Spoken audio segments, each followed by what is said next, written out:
All right, we're back here on the bonus round from QuakeCon 2014 in Dallas, and I've still got Adam Sessler, Andrew Reiner, and Pete Hines with me. This week on the bonus round, we're going to talk about the rise of what we're seeing behind us, PC gamers, the BYOC. People here can bring their own computers, Pete, and play against each other. And PC gaming is something that sometimes I get a little ire for online, that we don't talk enough about PC gaming. We're all console focused. And PC gaming, I think, is definitely, having a bit of a resurgence right now. And even with, the consoles, the new consoles being out there, there's something about PC gaming that's very special. And Pete, certainly for this crowd, as we saw last night, when they mentioned the console versions of Doom, they almost kind of boo, because, this is a PC audience at QuakeCon, right? God love them for it. Look, I think you're right. You got to remember that PC gamers were declared dead, repeatedly for a number of years. For a while now, PC gaming is dead. And, in truth, I think what we probably found out is PC gaming, as we knew it then, 6 years ago, 8 years ago, isn't dead, but it's certainly shifted away from that to what you're seeing now, which is digital being a huge focus, free-to-play becoming not a four-letter word, but something that is embraced and enjoyed. But online gaming, things like League of Legends, never been stronger. Like, there's so much great content out there now in these massive communities. Like, PC gaming is maybe as healthy as it's ever been. It just looks a lot different than maybe it used to. Right, and you look at services like Twitch, and you get all these people. Most of that service thing is people on PCs streaming their games. Reiner, you've been covering the business for decades here.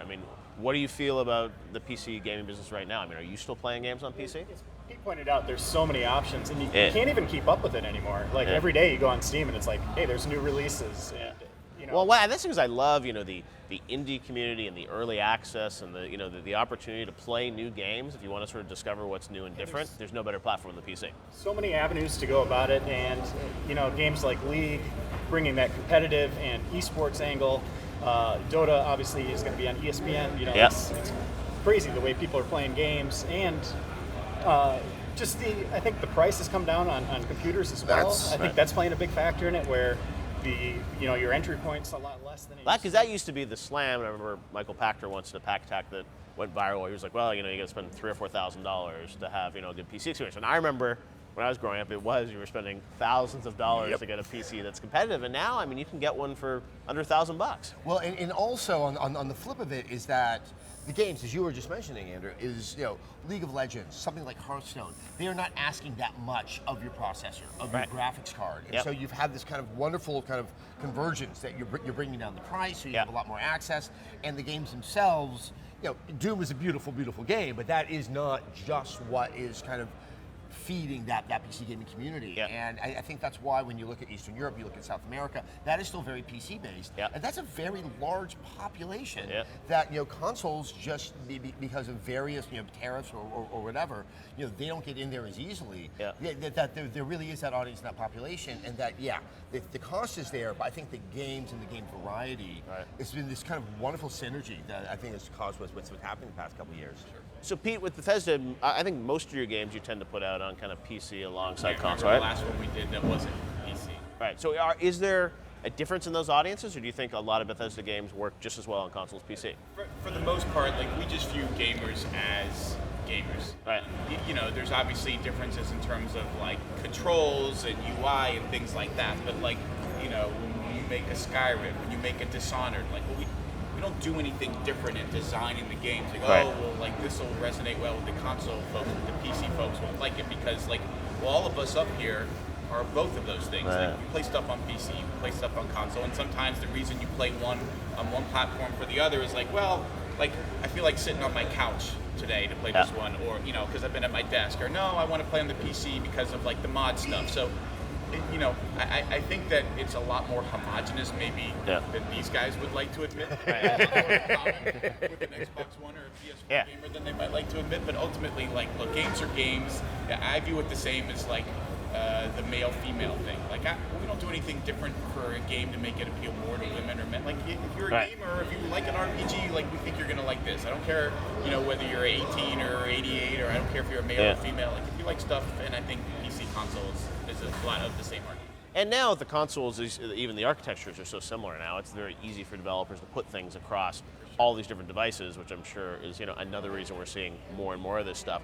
One thing that I love about PC is, I mentioned before about early access. I mean, there's a lot of opportunity now also to get great sales, and you guys are doing sales on your games at QuakeCon. But I look at like the sales on Steam and whatnot, and I mean, consoles just don't have that opportunity for these amazing sales. They do.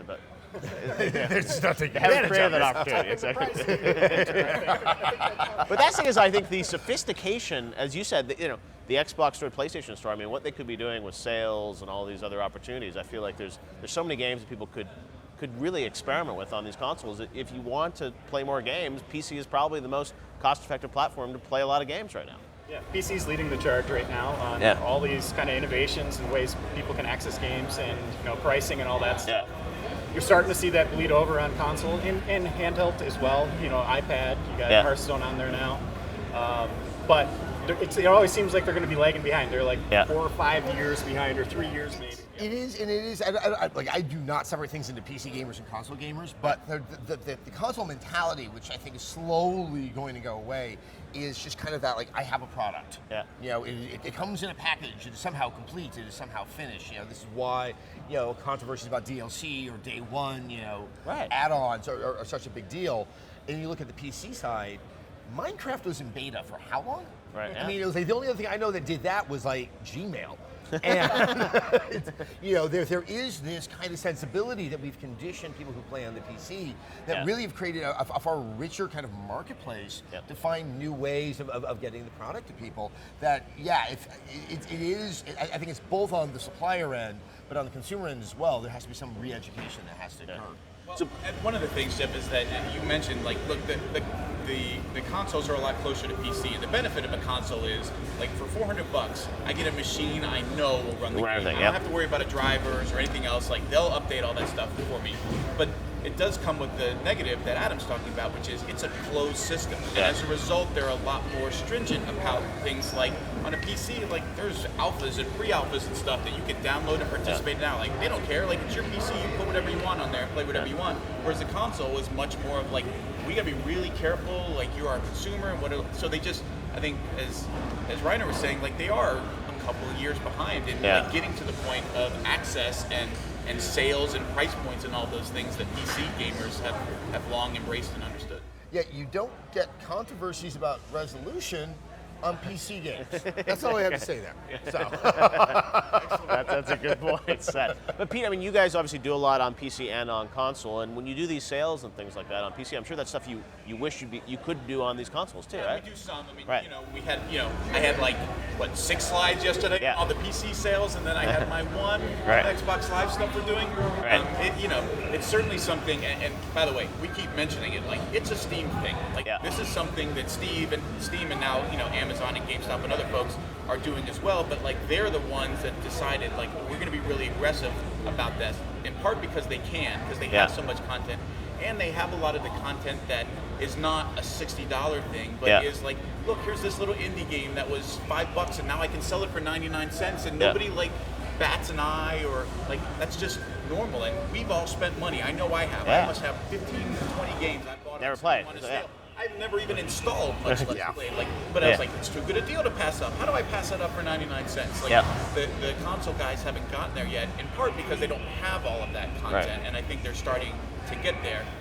And even Wolf, you guys, I remember the Steam Summer Sale was off like 50% off, a brand new game, and I mean, you guys are experimenting. But it's you know what? Like it's QuakeCon, and we like to use this as an opportunity to like, okay, it's been out a few months. Like, what happens if we do this with it and like get it in front of a bunch more people at a lower price and see what happens? But I think also the flip side of that, and where I was, I think, concerned about a couple of years ago, this is primarily what was happening, with Apple, is that when we saw everything going down to 99 cents or everything being free and ad supported, that you now were training the consumer that if you had to pay money, it had to come with like these monumental expectations. Or it's going to drop, right? Yeah. It's like, hey, a game's been out for a month and now it's half price. Last year, you look at the success of a game like Gone Home, which is very particular in the audience it was reaching, but over time, at a $15 price tag, which a lot of people were upset about, it still was able to find that relationship with a large audience. That the pricing model, which I thought could have been the downfall, and everyone's going to just kind of like I think it's take a great, bath is a great point. corrected. Even with Wolf this year, it's a guy. The console market, I feel like your game comes out and it's like judged in the first 2 weeks whether it's a success or not. Wolf, I feel like, has had this amazing kind of long tail on it, where people are still discovering that game now a couple months later, and it's like they're finding out how great it is. Yep. No, I completely agree. And actually, like, we really expected that to be the case because we felt like we continued to deal with this, like, oh, it's just another shooter mentality. And it's like, you know what? Once it gets out, everybody's going to figure out that it's not, and it's actually going to, like, the interest in it is not going to drop after it comes out. It's actually going to go up because more people are going to be like, holy crap, like, this is actually really good. Like, it has a story and characters I care about. Okay, as someone, Andrew, I know all of us can say this. As someone who was in games in 1998 and 1999, I understand what just another shooter means. I do not know where these other shooters are that something is just like it.